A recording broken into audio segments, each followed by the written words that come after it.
అత్తయ్య నన్ను క్షమించండి అత్తయ్య. ఊరుకోమ్మా. అవునత్తయ్య, మా తెలుగు తక్కువతనంతో మీకు మావగారికి తీరని అపచారం చేశాం. నన్ను క్షమించండి అత్తయ్య. ఇందులో క్షమించేదే ఉందమ్మా. ఇందులో నా తప్పు ఉందమ్మా. దీని ఆలోచనల వెంట పరిగెత్తి నా వ్యక్తిత్వాన్ని చంపుకొని మిమ్మల్ని బాధ పెట్టాను. అవునమ్మా, మా తప్పులు మేము తెలుసుకునేసరికి ఇదిగో ఇంత రాద్ధాంతం జరిగిపోయింది. అందుకనే క్షమించమంటాం. మళ్ళా మనకు క్షమాపణలు ఏంటి నాయన? ఎన్నాళ్ళు మీ అమ్మ నేను ఎదురు చూసింది మీలో మార్పు రావాలని, పరివర్తన రావాలని. అది కాస్త వచ్చింది.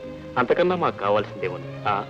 అమ్మా, నాన్న, నేను ఇక్కడికి వచ్చిన పని పూర్తి అయిపోయింది. నిజానికి మిమ్మల్ని అందరినీ వదిలిపెట్టి నాకు వెళ్ళటం ఇష్టం లేకపోయినా రేఖ నేను వెళ్ళక తప్పడం లేదు. బాబు. అవునమ్మా. నువ్వెందుకు వెళ్ళాలి ఇక్కడి నుంచి? నన్ను మీరంతా క్షమించాలి. అస్తవ్యస్తమైన మీ కుటుంబాన్ని సరిదిద్దడానికి మీ తమ్ముడుగా నాటకం ఆడక తప్పలేదు. నాటకమా? అయితే నువ్వు నిజంగా మా తమ్ముడి కావా? అయి ఉంటే అంతకంటే అదృష్టం మనకు వేరుండేది కాదు.